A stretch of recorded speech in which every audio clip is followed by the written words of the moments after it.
আল্লাহ তাআলা আমাদেরকে জীবনে অনেকগুলো নিয়ামত দিয়েছে, তার মধ্যে অন্যতম দুটো নিয়ামতের কথা হাদিস শরীফে আল্লাহ তাআলা নবী করিম সাল্লাল্লাহু আলাইহি ওয়াসাল্লাম উল্লেখ করেছেন।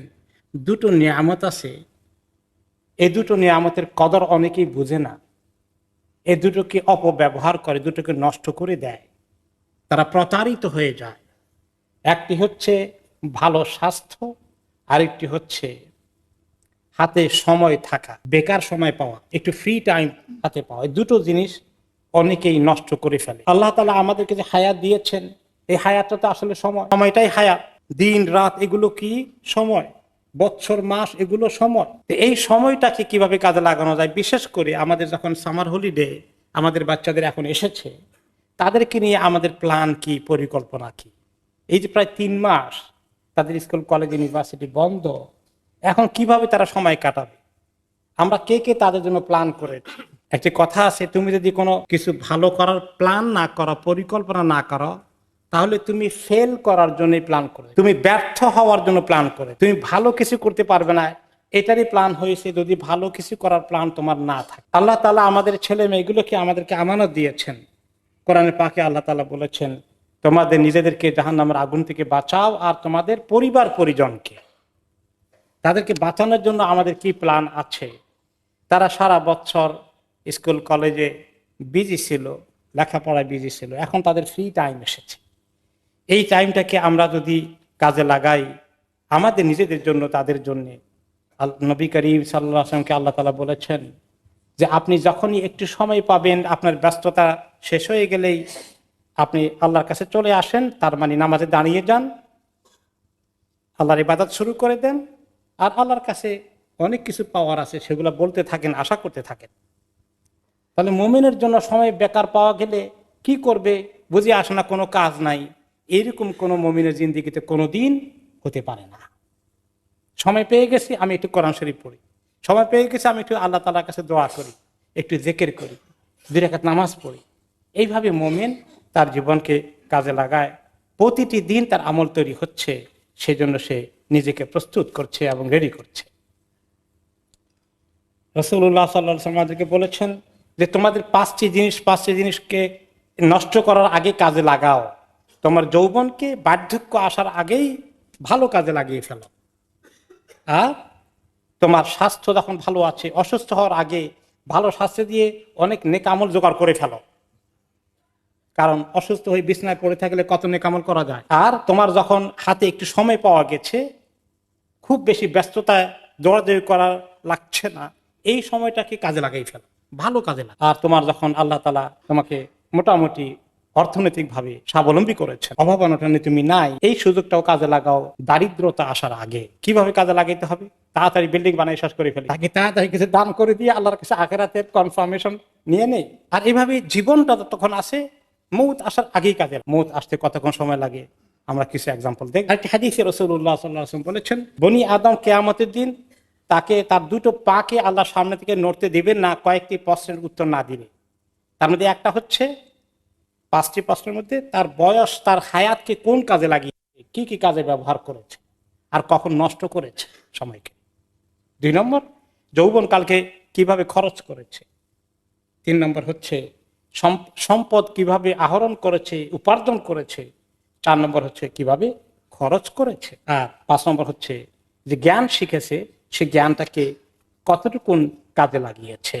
এই যে সময়, নবী করিম সাল্লাল্লাহু আলাইহি ওয়াসাল্লাম একটা হাদিসে বলেছেন, হে আল্লাহ তাআলা হাদিসে কুদসিতে বলেন, হে বনি আদম, তুমি আমার ইবাদতের জন্য একটু সময় বের করো, আমি তোমার অন্তরটাকে ধনী করে দেব এবং তোমার দারিদ্রতা দূর করে দেব, তার দায়িত্ব আমি নিলাম। আর তুমি যদি তা না করো, তোমার অন্তরের মধ্যে এত ব্যস্ততা ঢুকিয়ে দেব, তোমার হুঁশ থাকবে না, খালি ব্যস্ত দৌড়তেই থাকবে, আর তোমার দারিদ্রতা কোনোদিন শেষ হবে না, অভাব কোনোদিন পূরণ হবে না। এই জন্য প্রতিদিন ইমাম হাসান বাসরী রাহমাতুল্লাহ আলাইহি বলেছেন, এক একটা দিন বনি আদম তোমার জীবনের এক একটি অংশ, একটা দিন যখন চলে যায় তোমার জীবনের একটা অংশ খসে যায়। তিনি আরো বলেছেন, দুর্ভাগ্যের লক্ষণ হচ্ছে কোনো বান্দার জন্য যে আল্লাহ তাআলা থেকে আল্লাহ তার মুখ ফিরিয়ে নিয়েছে, আল্লাহর দিকে আল্লাহ তাকে ডাকেন নাই, আর তাকে আল্লাহ এমন বাজে বেহুদা কাজে ব্যস্ত রেখেছেন, এটা হচ্ছে যেটা আল্লাহর পক্ষ থেকে তার জন্য অভিশাপ, যে আল্লাহর দিকে আল্লাহ তাকে আনেন নাই,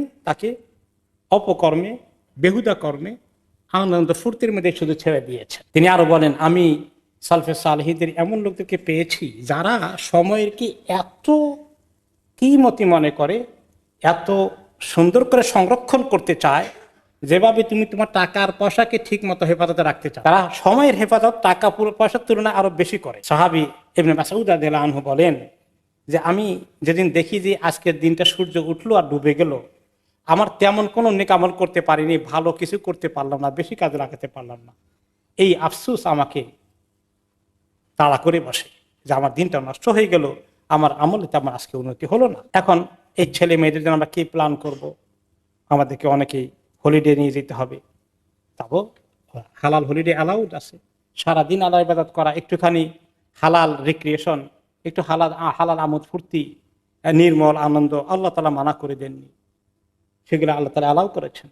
সাহাবী হানজালা রাদিয়াল্লাহু আনহু বলেছেন, ইয়া রাসূলুল্লাহ, আপনার কাছে থাকলে খুব ইবাদত করতে, আখিরাতের জন্য খুব মনে চায়, বাড়িতে গেলে ছেলে মেয়ে বিবি বাচ্চা পাইলে আর সব ভুলে যায়, তাদেরকে নিয়ে ফুর্তি করে সময় কাটাই ফেলি। তিনি বললেন যে ঠিক আছে, ওখানেও কিছু সময় দাও, আল্লাহর জন্য কিছু সময় দাও, ভাগ করে দাও, সব তো সারাদিন আল্লাহর জন্য দিলে এদের দায়িত্ব পালন করবে কে? এখানে আল্লাহ তাআলা তোমাকে তোমার কিছু আনন্দ ফুর্তি হালাল তরিকা সুযোগ দিয়েছেন, আল্লাহ তাআলা সবটা আমাদের জন্য দিয়ে দিতে বলেননি, কিন্তু যেন গাফেল না হয়ে যায়। মুআয ইবনে জাবাল রাদিয়াল্লাহু আনহু বলেন যে আমি তাহাজ্জুদের জন্য যে সময়টাকে আল্লাহর জন্য দেবো, সেটাকে যেমন জরুরি মনে করি, আল্লাহর জন্য কবুল হয়। আর তাহাজ্জুদের উঠার জন্য আমার শরীরে একটু শক্তি লাগবে, তার আগে যে ঘুম দেই, এটাও আল্লাহর ওয়াস্তে আল্লাহ কবুল করবেন, সেই নিয়তে আমি ঘুমাই। আমরা যখন বাইরে যাব, কোনো হলিডে করতে যাব, আলহামদুলিল্লাহ, এর মধ্যে আল্লাহ তাআলা বলেছেন যে আকাশ জমিনের সৃষ্টি, দিন রাতের বিবর্তন, এগুলো সব কিছুর মধ্যে দেখে আল্লাহর কুদরত, আল্লাহর সৃষ্টির, আল্লাহর ক্ষমতা দেখে লোকেরা আল্লাহর জিকির করে, আল্লাহকে ডাকে, আল্লাহর কথা স্মরণ হয়, আল্লাহর কাছে দরখাস্ত দেয় যে আল্লাহ জাহান্নামের আগুন থেকে বাঁচান। কাজে মাঝে মধ্যে এরকম কিছু দেখতে যাওয়া, হলিডে করা হালাল তরিকা, এটাও ভালো।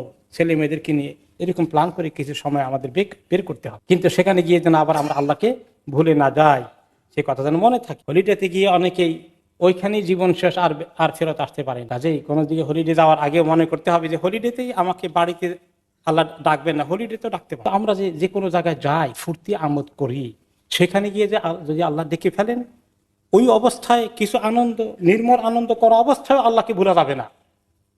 কিয়াম, কুউদ, বসা, শোয়া, সব অবস্থায় আল্লাহকে ধ্যানে খেয়ালে রাখতে হবে, গুনাহ থেকে নিজেকে দূরে রাখতে হবে। আনন্দ ফুর্তি করে দিকে গুনায় ডুব দিলে, হলিডে করতে আসছে গুনার মধ্যে থাকে, আল্লাহকে এখন আর স্মরণ করার দরকার নাই, তাহলে আমরা ক্ষতিগ্রস্ত হয়ে যাব। ছেলে মেয়েদের জন্য এই হলিডেতে কি প্ল্যান করব? ঠিক আছে, কিছু হলিডে কোনো দিকে গেলাম, নিলাম, তাদের সময়গুলো কিভাবে কাজে লাগাবো? সারা বছর তারা লেখাপড়া, হোমওয়ার্ক, স্কুল কলেজ ইউনিভার্সিটি নিয়ে ব্যস্ত ছিল, এখন বেকার সময়। বেকার সময় কিন্তু শয়তানের জন্য চমৎকার হাতিয়ার। তারা কিভাবে সময় কাটাবে? কোনো প্ল্যান আছে কি? তাদের হাতে যদি খালি মোবাইল ফোন থাকে, ইন্টারনেট থাকে, আর ভিডিও গেম থাকে, আর কার্টুন থাকে, সারাদিন ওগুলো দেখতে দেখতে কত ঘন্টা দেখবে? এই দেখা যে কত ক্ষতি, তাদের ব্রেনকে নষ্ট করে দেয়, তাদের মনোযোগকে সরিয়ে দেয়, এবং তাদেরকে বেশি চঞ্চল বানিয়ে দুষ্টমির দিকে নিয়ে যায়। লেখাপড়া করে মানুষ হওয়া, আল্লাহর দিকে আসা, এই সব থেকে ভুলিয়ে দেয়। এগুলো দিতে হবে কিছু, কিন্তু কন্ট্রোল করে। আর তাদের জন্য প্ল্যান করতে হবে প্রতিদিন কখন উঠবে, নামাজ কিভাবে পড়বে, কোরআন শরীফ কতটুকু পড়বে, সারা বছর এত কোরআন শরীফ পড়তে পারেনি, সূরা কয়টা মুখস্থ করবে, কোন কোন দোয়া মুখস্থ করবে, এগুলো আমরা তাদেরকে নিয়ে বসবো। পারিবারিক বৈঠক করবো, ফ্যামিলি মিটিং করে এই সমস্ত দায়িত্ব দেব, পড়া দেবো আর পড়া নেব, আমরা সবাই একসঙ্গে বেড়াতে যাব, আত্মীয় স্বজনকে দেখবো। এই সমস্ত প্ল্যান করা, পজিটিভ কর্মসূচি আমাদের থাকতে হবে। কর্মসূচি নিয়ে হলিডের জন্য আমরা বাচ্চাদের জন্য প্ল্যান করতে হবে।